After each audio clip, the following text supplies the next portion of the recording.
लगता है कितना होता है महाकुंभ।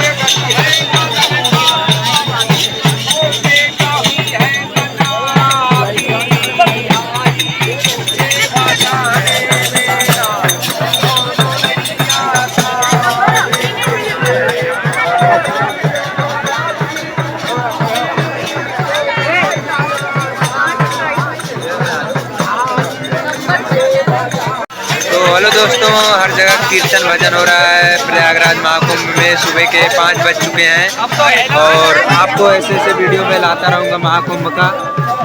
और हम चल चुके हैं प्रयागराज में महाकुंभ के मेले में। हमारे तरफ देखेंगे लोग को आने की जगह नहीं है और लगातार ऐसे मैं वीडियो लाता रहूँगा। हमारे चैनल बड़ा भी है, आप जाके देख सकते हैं।